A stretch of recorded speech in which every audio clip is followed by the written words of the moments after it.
Christopher Yuan visitou a enfermeira na prisão onde estava detido.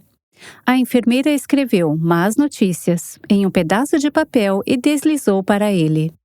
Vi 3 letras e um símbolo. E estava escrito: HIV positivo. Hoje ouviremos sobre essas 3 letras e um símbolo que afetaram muito a vida de Christopher.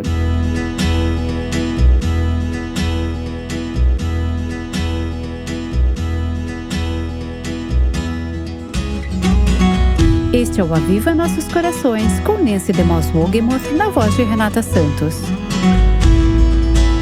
Se você está com crianças pequenas, é bom saber que o programa de hoje lida com temas adultos. Aqui está Nancy continuando a série A Volta de um Filho Pródigo. Bem, se você esteve conosco nos últimos dias, sei que você foi realmente tocada pela história de Angela Yuan e seu filho Christopher, que coescreveram um livro contando uma história muito emocionante. É uma história de Deus e sua graça. Chama-se A Volta de um Filho Pródigo. É, na verdade, a história de 2 pródigos, como temos dito. Uma mãe pródiga, 3, na verdade, contando com o pai, que também veio à fé nessa jornada. E depois Christopher, o filho. Para aquelas que não estiveram conosco, estou apenas colocando você a par da história. Christopher esteve ativamente envolvido por vários anos em um estilo de vida de drogas, promiscuidade sexual, homossexualidade, muito, muito longe do Senhor. Mas Deus estava chamando a atenção de sua mãe. Angela, você compartilhou essa história conosco nos últimos dias. Ele a trouxe à fé e trouxe o seu marido à fé, restaurando o seu casamento que estava irreparavelmente quebrado. Você estava sendo mudada enquanto orava para que Deus mudasse seu filho. Agora, após anos de espera, Deus estava começando a mudar o coração do seu filho e atraí-lo de volta para o lar. Você contou essa história neste livro, A Volta de um Filho Pródigo. O subtítulo é A Trajetória de uma Mãe e seu Filho em Busca de Esperança. E muitíssimo obrigada por escrever esse livro. Eu sei que deve ser difícil recontar algumas dessas coisas e repassar alguns dos detalhes de uma vida sem Cristo. Mas eu amo a maneira como você destaca a graça de Deus. Eu amo a maneira como a esperança dele brilha através da sua desesperança em diferentes partes dessa jornada. Então, Angela e Christopher, muito obrigada por compartilhar com nossas ouvintes. Sim, Nancy. Obrigado por nos receber. Eu sei, Angela, que você e o seu marido ouviram o nosso podcast ao longo dos anos, foram impactados por ele. Vocês têm sido parceiros financeiros do nosso ministério. Muito obrigada. E assim, por causa de suas doações, suas orações e seu coração, podemos transmitir programas como este. Quando paramos no final do último programa, Angela, você havia orado fervorosamente por anos. Christopher, você não estava nada receptivo, mas então Deus chamou sua atenção. Você foi parar na prisão. Acabou na prisão com uma sentença de 6 anos relacionada às acusações de drogas. E, na verdade, poderia ter sido muito pior, não poderia? Sim. Eu amo essa providência de Deus. Você ter encontrado um Novo Testamento dos Gideões no topo de uma lata cheia de lixo no centro de detenção de Atlanta. Centro de detenção da cidade. Então, na prisão, você estava atraído. Eu acho que talvez porque você estava entediado também. Você estava procurando coisas para fazer. Você não tinha mais uma vida agitada. Não. E você leu o Evangelho de Marcos. Você começou a ler e buscar o Senhor. E Ele estava te buscando. Agora você se encontrava nessa jornada para Deus, trazendo seu coração de volta para Cristo e, por fim, para sua família. Mas você também estava passando por uma provação. Sim. Recebendo essa sentença de prisão e Deus o estava atraindo, mas as circunstâncias eram bastante sombrias e seria possível que pudessem piorar? E sim, você descobre que podiam piorar e muito. Sim, e esse é frequentemente o caso. Às vezes vemos Deus agindo e às vezes as coisas pioram antes de melhorarem. E foi o caso aqui. Eu estava lendo as Escrituras e encontrando essa nova vida dentro de mim que estava surgindo, ficando bastante convicto da minha rebelião contra Deus, contra meus pais, contra o governo. Posso dizer que até isso é obra do Espírito de Deus, porque no último programa você nos disse que achava que estava bem. Você se perguntava o que estava fazendo na prisão com todos aqueles criminosos.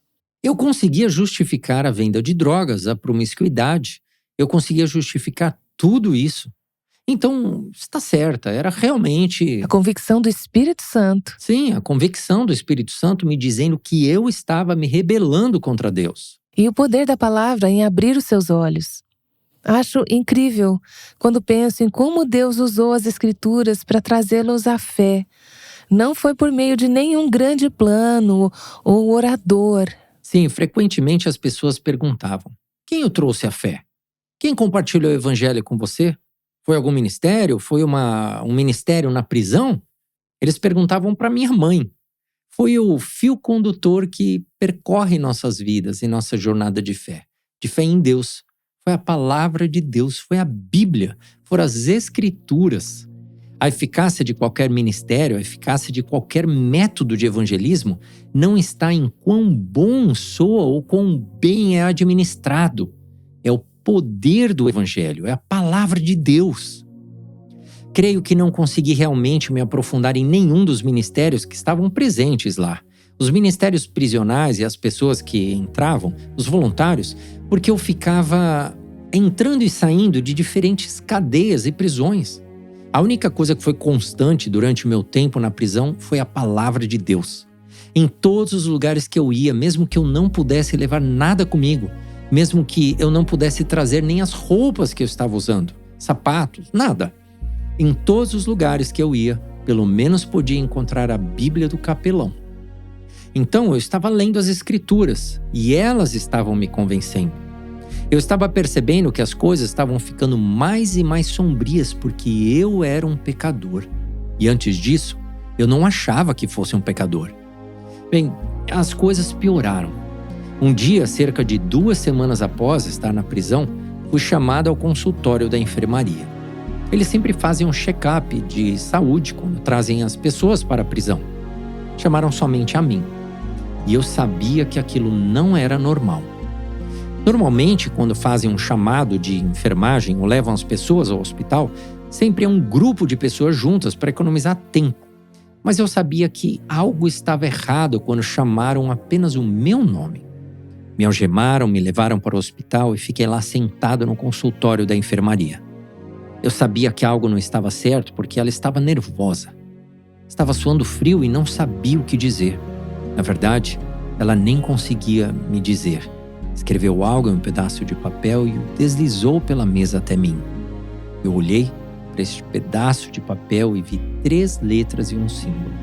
E estava escrito: HIV positivo. Então voltei para minha cela, fui levado de volta ao bloco de celas, completamente arrasado. Você já tinha pensado antes que poderia ter HIV?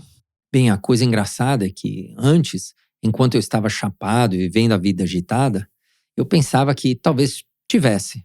Poderia ter sido exposto a isso. Eu até tive um parceiro que era HIV positivo, mas ele não me disse na época. Mas é interessante como o inimigo pode pegar algo tão destrutivo e fazê-lo parecer algo bom. Na época eu pensava, bem, agora estou no círculo interno. Isso era visto como um distintivo de honra. E em muitos países fora do Ocidente, há um grande estigma em relação ao status de HIV positivo. Mas há um sentido diferente na comunidade gay masculina. Há um estigma inverso, de como se fosse um distintivo de honra. Você está meio que no círculo interno, sabe? Existem até grupos de pessoas que estão procurando intencionalmente se infectar. Então, naquela época, eu não via isso como algo ruim. Mas agora, na prisão, depois de cerca de 2 semanas de sobriedade, onde eu podia pensar com clareza, recebendo então essa notícia, era a realidade realmente me atingindo como um tijolo no meio da testa. Então voltei para os blocos de celas, eu sabia que não podia compartilhar isso com ninguém lá. Liguei para casa. O telefone estava no meio do bloco de celas, com homens em pé atrás de mim esperando para usar o telefone depois. Eu dei a notícia à minha mãe, mas eu não conseguia derramar uma lágrima. do outro lado da linha, minha mãe estava acho que ela estava tentando se manter forte. Mas eu sabia que era realmente difícil para ela ouvir que seu filho era HIV positivo. Então, Ângela, você recebe essa ligação. Você estava orando. Senhor, faça o que for preciso. Mas não isso. Mas não isso. Eu sempre tive medo que Christopher pudesse ter isso um dia. E agora? Então, quando recebi a notícia, pensei que estava em um pesadelo. Eu estava esperando acordar e que não fosse real, que não fosse verdade. Quando Christopher recebeu sua sentença, foram 6 anos. Eu não achei tão ruim porque sabia que Deus estava trabalhando nele, usando o que fosse necessário mesmo ele estando na prisão. Mas quando recebi a notícia do status de HIV de Christopher, aquilo foi como uma sentença de morte. Não poderia ser pior. Eu ouvi falar da terrível situação quando alguém morre de HIV. Não sabíamos se ele ia sobreviver, se conseguiria sair da prisão vivo. Não sabíamos quantos dias, quantos meses ele viveria, nem da dor que ele passaria naquele período de AIDS. Então, tudo isso passou pela sua mente? Sim, essas foram todas as imagens que passavam pela minha mente. Então, de repente, na minha mente, comecei a ouvir a música Sou Feliz com Jesus. Lembro-me de entrar no meu espaço de oração, ajoelhar-me. Eu tinha uma toalha guardada ali para secar minhas lágrimas quando eu clamava ao Senhor e parava de chorar.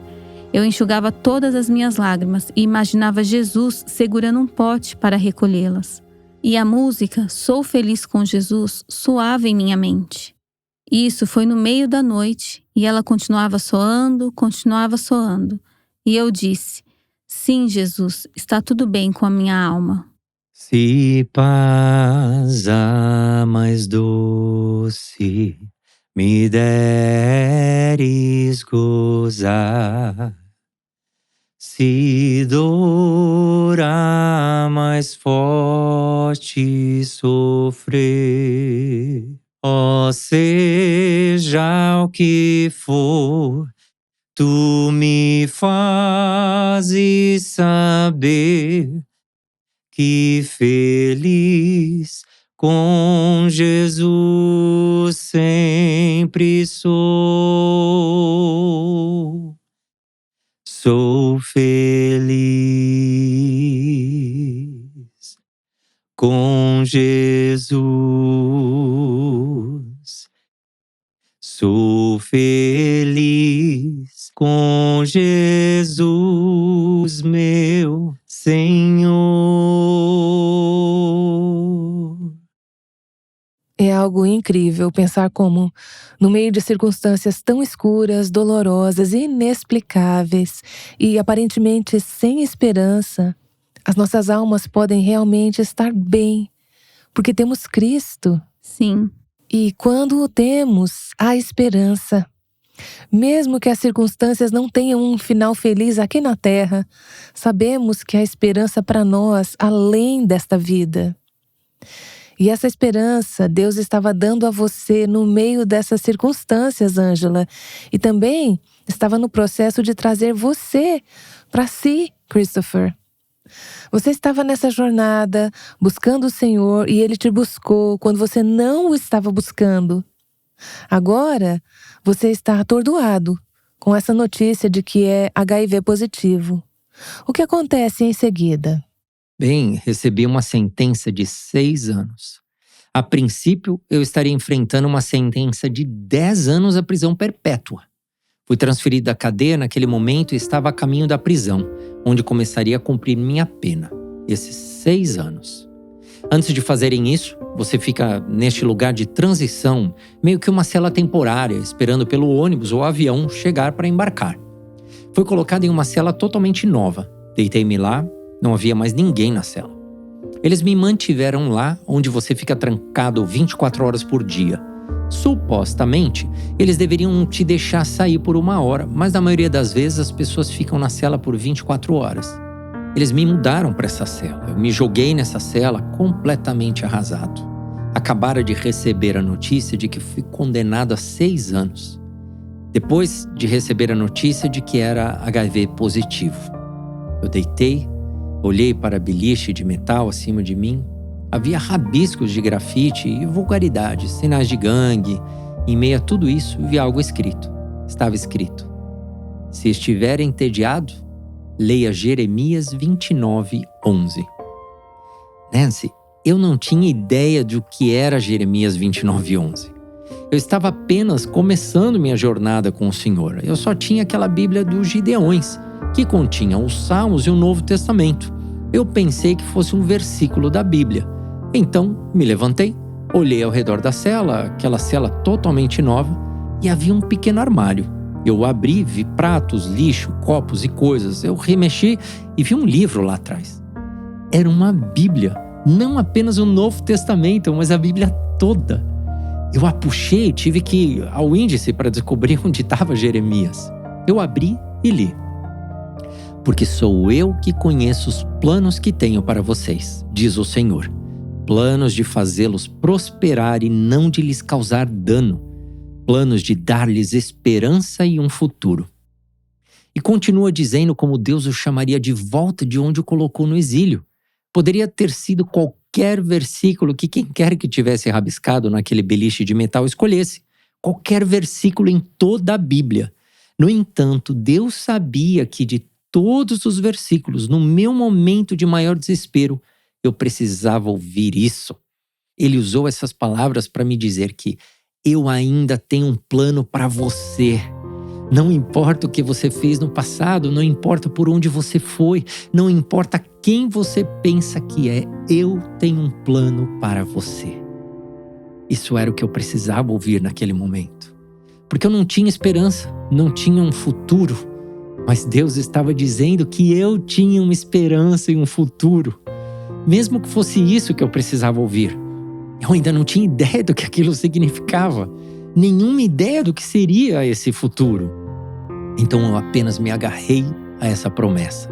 Me agarrei a essa fé, sem ter ideia do que isso significava. Mas acredito que naquele momento, Deus me deu tudo o que eu precisava para passar por aquele momento, por aquele dia. E na manhã seguinte, Ele me deu força suficiente para passar pelo próximo dia. E nesse ponto você estava começando a desenvolver uma fome por Deus, por buscar a Deus. Você começou a se alimentar da palavra? Sim, comecei. Chuck Colson diz que ele agradece a Deus pela cadeia e prisão. Eu agradeço a Deus pela cadeia e pela prisão. Eu precisava disso, ser retirado do mundo. Eu vejo isso como o meu retiro.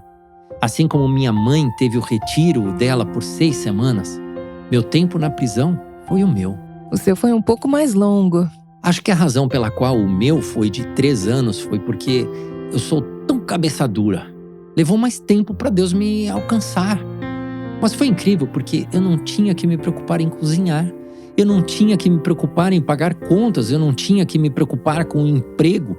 Eu tive todo esse tempo para ler a palavra de Deus e foi realmente incrível.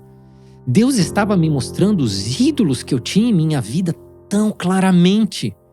Quando Deus diz, não terás ídolos em tua vida, eu pensei, bem, quais são os meus ídolos?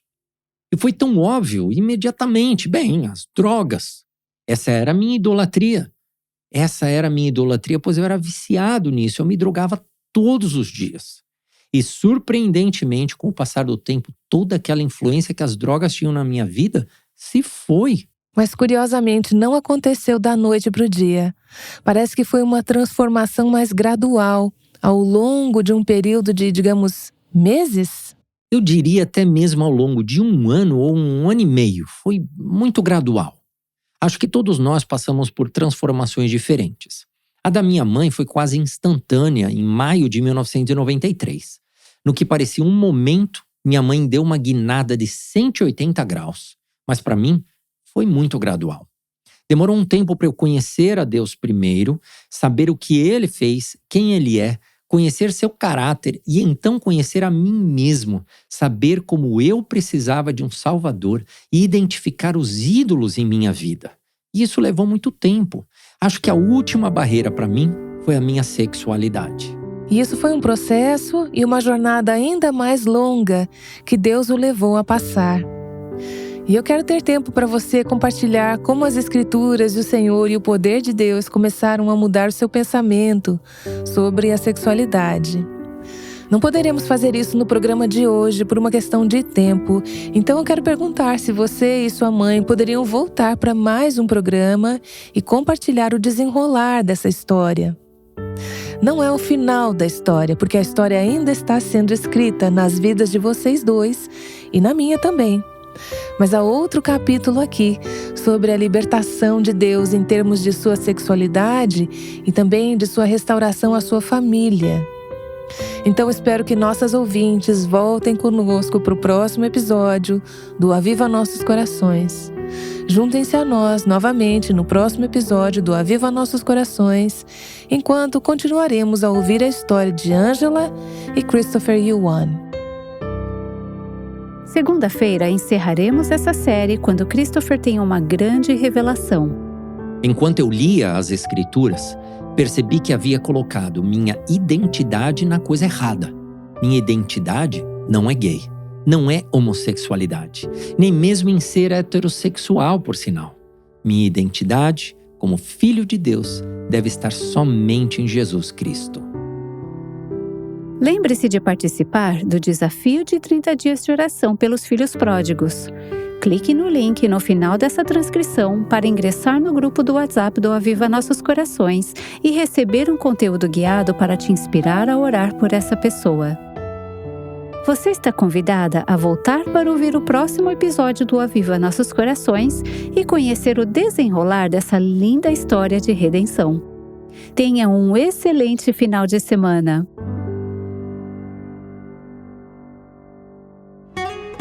O Aviva Nossos Corações é o ministério em língua portuguesa do Revive Our Hearts, com Nancy DeMoss Wogemuth, chamando as mulheres à liberdade, à plenitude e à abundância em Cristo.